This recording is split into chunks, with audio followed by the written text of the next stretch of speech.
the knowledge. They probably department down there. If it was 2 years ago, I would have probably seen mortgages.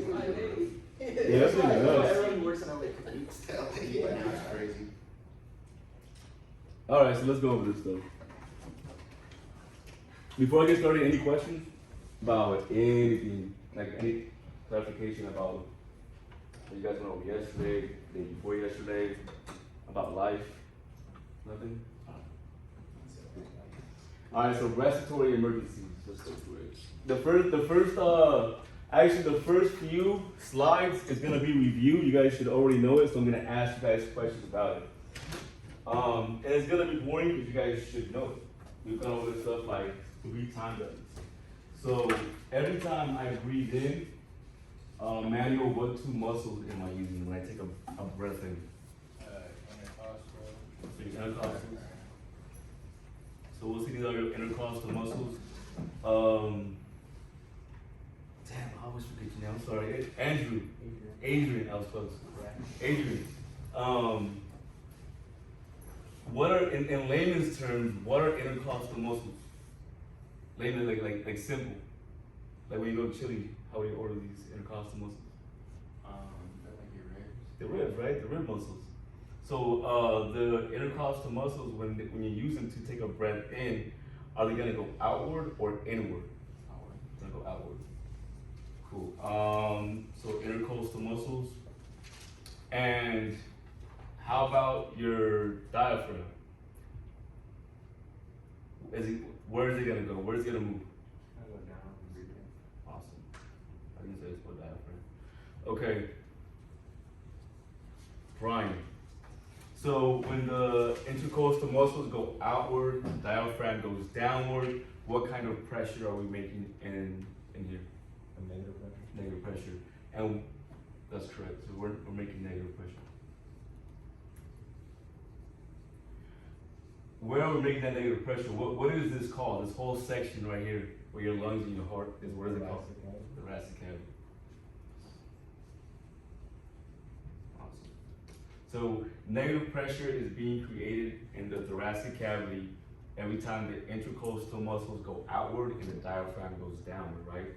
So what is that gonna allow us to do, Brian? Inhale. Inhale. Inhalation. Cool. So it's gonna allow us to inhale into your airway. So you guys know this stuff. Cool. All right. So answer me this, Ryan. What has to happen in order for me to breathe out, and what kind of pressure is that? Well, that's passive. Passive. All right. Yeah. So passive to breathe out. Yeah. Passive. Why is it passive? Because you're not using your muscles really. They're relaxing, right? Yeah. Okay. And so they're going. Yeah, they're coming back. Going inward. Cool. And what kind of pressure are we making with that? That's easy question. Positive. Okay. So now let's go over the anatomy of this. Mia, your airway, your top portion of the upper airway, what is that called? What are the different sections of your upper airway? Like your nose and your mouth? Yeah. There's like the nasopharynx and the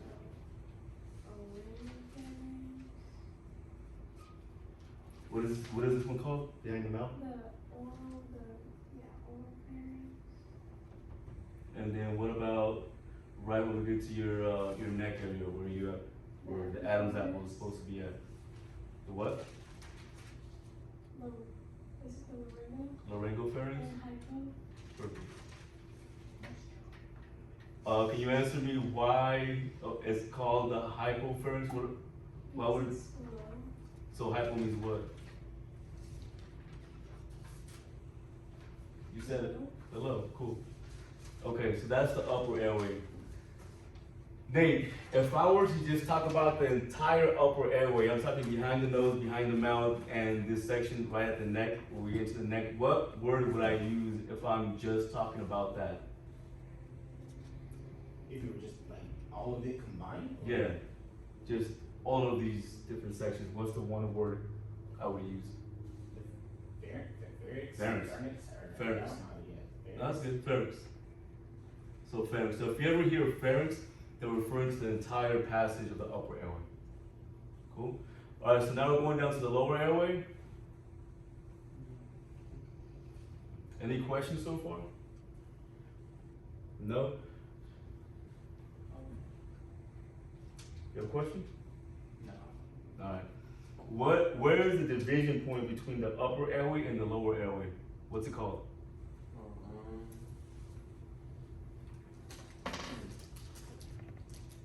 It starts with a G. Miguel, you were next anyways, what is it? The glottic opening. Awesome, yes. It's not shit this time, that's awesome, I like it. Right. Shit, fuck, okay. We'll call it that. Alright, now answer me this. What is right above the glottic opening and what does it do for your airway? It's named after its position. It starts with the E.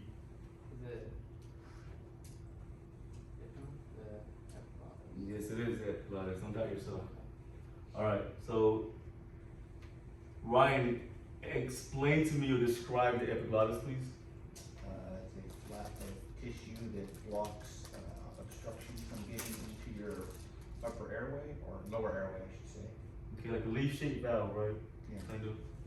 So epi means above, glottis is above the glottic opening. Glottis. Cool.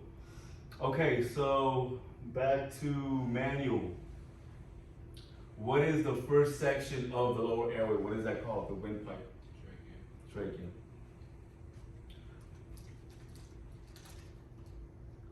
Still in manual. What is right here in this section? What is this called right before it turns into the main? These main stems. Carina. What happens there? What's so important about the carina? That's where the coughs come. Coffee is produced. Good. Okay. Adrian? What are these pipes called right here? After the trachea? No, not bronchioles. Tube gets smaller and then gets longer. So what is this? The tube is bigger. Bronchi, good. See the bronchi. Bronchi. So since you already answered it, what are the smaller tubes called? Bronchioles, cool. So today we're gonna talk about issues that's occurring within this passage and things you can do to help your patient. Bronchioles. Okay, and then at the, Brian, at the very end, what are those air sacs called and what is occurring in those air sacs? They call it alveoli, Alveoli. and that's where oxygen and CO2 are exchanged to the circulation. Awesome, gas exchange. Cool, so that's where, which two systems meet? Say it again, what two systems meet? Pulmonary and the circulatory system. Hell yeah, good. Gas exchange. That's very important. Most people don't get that link. I want you guys to really understand that, right? Okay, so the alveoli at the end. So now, this is pretty much the first section of this chapter. We pretty much just covered the whole thing, the first section. So now, I'm gonna go through the actual slides, and if I miss something, we'll talk about it. Any questions, guys? Maybe? No? We're not gonna need to know the cartilage, right? On the trachea. I mean, it's this cartilage. You guys should just know that. They were calling it, was it cricoid? Cricoid cartilage? Is that what it is? Cricoid? Yeah. What's the other one? Tricoid? It was something, yeah, exactly. It was in the test though.